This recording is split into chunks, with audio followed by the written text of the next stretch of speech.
That is a topic of great interest to all 91 mayors in Arizona, and we'll segue into that topic then. And I think I'll begin by saying that for the business community, which we've also talked about, great leadership with Eddie Basha,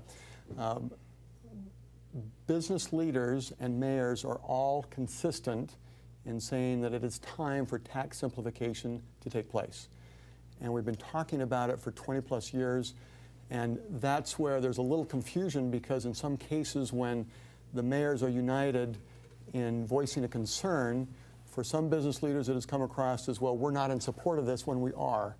And Gilbert was actively involved. In fact, about a third of the task force just happened to be some of the leaders that came from the business community, the tax community. We had one from the league. We had one of the auditors on the team, and then I discovered that one of the individuals from the utility perception was also there. And so we were well entrenched looking at this, and the end result from a task force that was together for a long time is that there were 10 recommendations. And 7 of the 10 were immediately agreed to by all parties. 2 of the 10 have continued to have dialogue and discussion. And then 1 is the one that does not make sense from a city perspective. And that's the one working with the governor's office. We've continued to have dialogue. I think we also agree that the governor has shown great leadership. And this is the year to do tax simplification. The governor's office has been very open in talking with the mayors, the League of Cities, very positive. But where the 2 topics, and that has to do with single payment and single audit, are still under discussion. Good progress. I think that we are seeing a lot of dialogue, and that's the important thing. The one that we have not been able to bend on is the construction sales tax. And where it is today that that is a tax paid at the end. It's a tax that cities plan for. It's how we build the infrastructure around new development.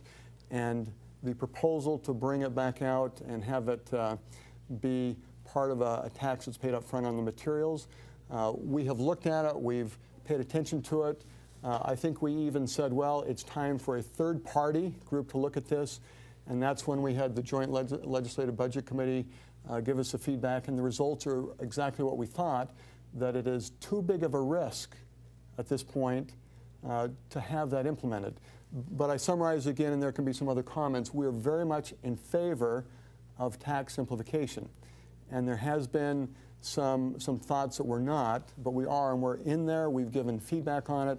We see as a state that in order to remain business friendly, to be competitive with other states, we need it. Well, the bottom line is you get millions of dollars a year from the construction sales tax. How much money do you get annually from the construction sales tax? Oh, you know, I don't have that off the top of my head, but it is millions. Several millions. It's several millions. And well, Mesa's, you're double our size. Yeah. We get like 11 million. So yeah, it's 20, 30 million. And Gilbert's about 8 million. 8 million. That's the And that's we're the figure I about remember. 10. So Gilbert's probably depends doing, on there are the cities, development. yes, there are cities that are disproportionate, like Gilbert and Queen Creek, because they're new growth and fast growth. Well, I'm going to take my mayor's hat off on this one. This is one of the things that we're troubling. I'm going to put the hat on as an Arizona citizen that gets lost because of the discussion about how this might impact the cities. We're concerned also how it impacts the state. The Joint Budget Committee that Mayor Lewis referred to estimated that it could cost up to $140 million at the state level of lost revenue simply because of the way that they collect taxes. Now this is not the kind of tax cut that I support tax cuts, low taxes, but they should be planned, they should be understood, they should be programmed so that people understand the consequences. And our issue, our primary issue with the construction sales tax is that everyone understands that there are many variables that will impact how many dollars are ultimately collected. If any one of those variables don't follow what has been used in the governor's proposal, it could create a massive shortfall at both the city and the state level. And we just believe that we need to understand those better. We believe that it needs to be studied more, and this study isn't to kill it, it's to truly understand it. And that's one thing people say, oh, you just want to kill it. No, we don't want to go down this road. We've seen it before in Arizona. We have experience when there's experiments in good tax approaches that end up costing tens of millions more than they expected. The problem with this one is that if we're right, and we don't want to be, and the revenues are much lower, it'll be almost impossible to recover those revenues, and then both the state and the cities are put at a disadvantage. You know, in terms of what it cost Tempe about $10 million in construction sales tax. Last 3 years, we averaged a little over $31.5 million, close to $32 million in construction sales tax. And we have a lot of stuff that's coming down the pipeline, which we'll talk about soon as well. It's going to have a big impact. But more importantly, I want to, you know, our first talk was talking about Eddie Basher, what he meant to our community, how he brought people together and looked at the state issue. And as Scott just mentioned, how, you know, let's look at it from a state's perspective, look at it from an individual business person like an Eddie Basher perspective in terms of cities and towns and businesses, we're all partners. You know, if the city towns are successful, if businesses are successful, cities and towns will be successful. Cities and towns are the economic engines for our state. We go out there, we recruit, we attract businesses to come to our communities. We want them to become vibrant. We add necessary infrastructure that helps make those businesses successful. If we didn't have the necessary infrastructure, businesses would not be able to come here. And it's an economic development tool that we utilize as the cities and towns from the construction sales tax to help with the infrastructure. You know, we had the impact fees are no longer there. The legislation last year got, you know, some of the communities, especially the rural communities, will have a devastating impact if the construction sales tax was completely taken off, because sometimes they will use that construction sales tax as a means to help with some of their infrastructure costs to make sure those businesses are successful. And it's in all of our best interests that we work together. And, you know, it's like you don't want to bite the hand that feeds you. In other words, if we didn't have the necessary infrastructure in place, we wouldn't be able to attract companies. Intel wouldn't be able to be in Chandler. GM wouldn't be able to just recently be in Chandler. You know, we just announced Union Bank, and we got some other big businesses coming down the pipeline for Tempe and Mesa and Gilbert as well. It's very important that we work together with the business community to understand that, hey, we're partners in this. Let's work and let's grow our economy together by giving us the necessary tools to help attract businesses and provide the necessary infrastructure. And obviously, you know, it's a great deal for home builders and other developers if effectively they don't have to pay sales tax or a minimal amount. I mean, yeah, but I mean, their lobbyist probably goes in the Well, lobbyist that's hall the of fame. thing. but- Yeah. As a former home builder, I'll tell you, it's a great deal for a couple of years. And at the end, and what happens is a big tax cut. But what happens is you're developing in construction is that things tend to even out. Really, the tax cut is going to end up with land speculators, because land is the one part of all construction development that moves most readily. And land prices will go up. The top prices are driven by the market. They're not set, they're driven by the market.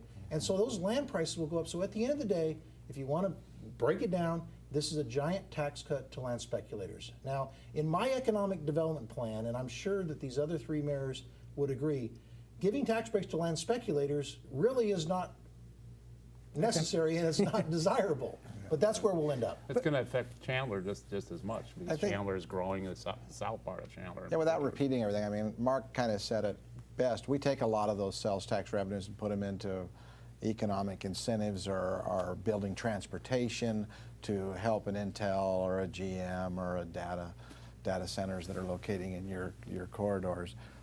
We help build into that infrastructure. It's been frustrating for me because, yeah, we're all for simplification, we're all for efficiency, we're all for lower taxes, but it's been, some of the mentality on this from some down there has been concerning. You know, why do you guys need the sales tax, this and that? They don't understand. We've had 80 years, and especially the last 30 years, of tax policy in this state that have made this state and our cities reliant on sales tax. So, yeah, it's important. So then when they see us lighting our hair, or what's left of my hair, on fire on this issue, that's why. We're reliant on sales tax. We didn't create the system. We're working within that system. So that's been frustrating. You know, and we're working through the sales tax. What they don't understand is, as Mayor Smith mentioned, you got the city sales tax, but then you got the state sales tax, which they're going to take a huge hit. And we don't want another all fuels. I don't think they use that term, but we don't want another all fuels. But the rural areas are much more dependent on that state shared revenue on sales tax. And so if they're going to take this tax cut, for some of those cities, it's a significant amount of their budget. So Double whammy. it's a double whammy. Yeah. And we have cities like on the west side, Litchfield Park, on the east side, Queen Creek, just there back to the city part of it. in Litchfield Park, that's construction sales tax is 25% of their general fund revenue. Similar situation in Queen Creek on the east side. If we lose that or lose that ability, it's going to be devastating. But we don't want to just stop there. And if they solve that, which I think they'll get it solved, hopefully. If they don't, they're really being blind. But if they do, we still have those other two issues that are huge: the collections and the audit. And it gets down to efficiencies. We'll all say, we think, and I'm pretty confident we are, much more efficient at the city level, both on collections and audit, than the state could ever dream of being in terms of that. And Mike, I should possibly, we're talking about a subject that we know in depth and maybe the citizens don't, and I just want to go back, and one reason why I emphasize this is that many business leaders are concerned the cities and towns are trying to kill tax simplification, and it's nothing, I mean, it's completely opposite of that. And if you take a business now, if they are in multiple cities, as an example, they have to purchase licenses in each of those areas. They make payments of their tax to multiple areas, and they also often might have more than one audit. And so the end result goal to have a single license and single payment and single audit, we all see, and we're driving towards that. And it's We more agree the, upon it. We agree upon it. We agree upon it, and we're working toward a solution on that. And then there are different approaches that will work out that make sense for efficiency.